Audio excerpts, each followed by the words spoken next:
Europe বলি, ভারত বলি, সেখানে যেইভাবে পৃষ্ঠপোষকতা দেয়া হয় সরকারের তরফ থেকে, আমাদের দেশে তো তার 1% দেয়া হয় না। অনেক পরিবারই আছে নৃত্যকে সেভাবে উৎসাহিত করা হয় না। আমি বলবো যে এটা একটা রীতিমতো একটা আন্দোলনের মতন করে আমরা এগিয়ে নিতে পেরেছি।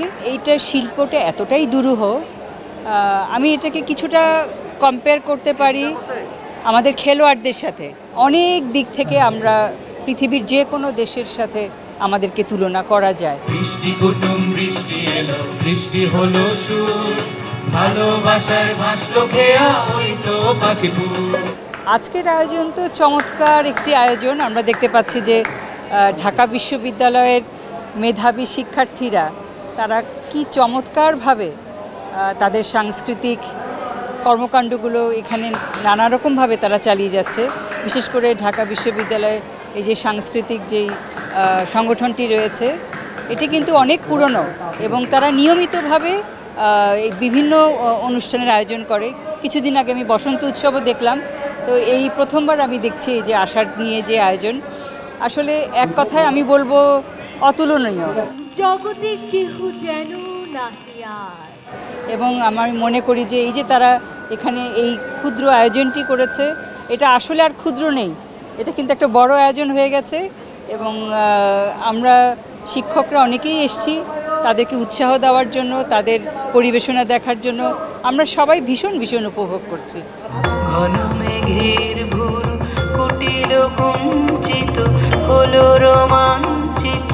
নৃত্যকলা শিল্প হিসেবে আমাদের দেশে কিন্তু অন্য অনেক শিল্পগুলোর চাইতে অনেকটা পরে এর চর্চা শুরু হয়েছে। বিশেষ করে আমি বলবো যে আমাদের যেই ভূখণ্ড, বর্তমান যেই বাংলাদেশ, সেখানে আমাদের ঐতিহ্যগতভাবে আমাদের যেই লোকধর্মী যেই আঙ্গিকগুলো ছিল, সেটা কিন্তু আমাদের গ্রামে গঞ্জে সবসময় চলমান রয়েছে। কিন্তু শহরে যে বুদ্ধিবৃত্তিক চর্চা বা আন্দোলন, সেটা আমাদের এখানে অপেক্ষাকৃত তুলনামূলক অনেকটা অন্য শিল্পের সাথে তুলনা করলে আর কি অনেকটা পরে শুরু হলেও অনেক দূর আমরা এগিয়ে এসেছি।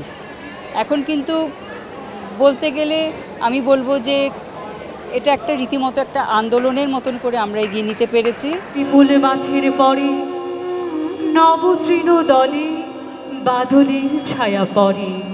হ্যাঁ, তবে চ্যালেঞ্জ সবসময়ই থাকবে, কারণ আমাদের তো একটু হলেও আমরা কিছুটা সংরক্ষণশীল আমাদের সমাজ। অনেক পরিবারই আছে নৃত্যকে সেভাবে উৎসাহিত করা হয় না। একটা বাচ্চা হয়তো কিছু দূর নাচের চর্চা করে একটা সময় তার বাড়ি থেকে আর তাকে করতে দেওয়া হয় না। তো সেইটা কিন্তু এখন আগের চাইতে অনেকটা আমি বলবো যে কেটে যাচ্ছে আস্তে আস্তে।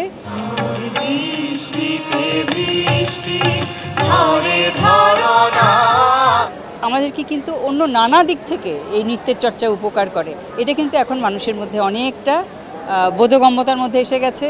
কাজে আমি মনে করি সামনে আমাদের এই যে নৃত্যের যে চর্চা, এটা আরও অনেক বেশি বেশি হবে এবং শিল্প হিসেবে এটা মূল্যায়িত হয়তো সেভাবে এখনও অতটা হয়নি বা কিছুটা কম আছে, ঘাটতি আছে, নিশ্চয়ই ভবিষ্যতে হবে। আমি ভীষণ আশাবাদী। আমি যেটা দেখেছি, নৃত্যশিল্পীদের চ্যালেঞ্জ বিশ্বময়, কারণ এইটার শিল্পটা এতটাই দুরূহ। আমি এটাকে কিছুটা কম্পেয়ার করতে পারি আমাদের খেলোয়াড়দের সাথে।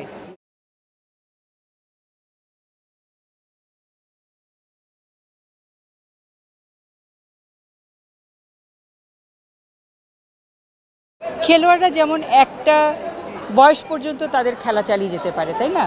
কারণ এটা তো পুরোপুরি আমার বডির ফিটনেসের উপর নির্ভর করছে। তো দেখা যায় যে অনেক সময় কোনো একটা শারীরিক অসুবিধা হয়ে গেলে তাকে তার খেলোয়াড় জীবনের সমাপ্তি ঘটে যায়। আমাদের নৃত্যশিল্পীরা কিন্তু তাই, আমাদের বডি ফিটনেস প্রচণ্ডভাবে আমাদের ধরে রাখতে হয়। কাজেই সেই চ্যালেঞ্জ কিন্তু বিশ্বময়। আর পৃষ্ঠপোষকতার দিক থেকে ইউরোপ বলি, ভারত বলি, সেখানে যেইভাবে পৃষ্ঠপোষকতা দেয়া হয় সরকারের তরফ থেকে, আমাদের দেশে তো তার 1% দেয়া হয় না। তো সেই চ্যালেঞ্জকে মোকাবিলা করেও শুধুমাত্র ভালোবাসা থেকে আমরা যে নৃত্যশিল্পের চর্চা চালিয়ে যাচ্ছি, এদেশ যে নৃত্যশিল্প নিয়ে এগিয়ে যাচ্ছে, এটা তো অস্বীকার করার কোনো উপায় নেই। আর আমরা তো পৃথিবীর বিভিন্ন জায়গায় গিয়ে অনেকবার বহুবার পারফর্ম করেছি, আমাদের নাচ দেখে তারা অ্যাপ্রিসিয়েট করেছে। কাজেই আমি বলবো নিশ্চয়ই অনেক দিক থেকে আমরা পৃথিবীর যে কোনো দেশের সাথে আমাদেরকে তুলনা করা যায়। বিপুল মাঠের পরে নব তৃণ দলে বাদলের ছায়া পড়ে।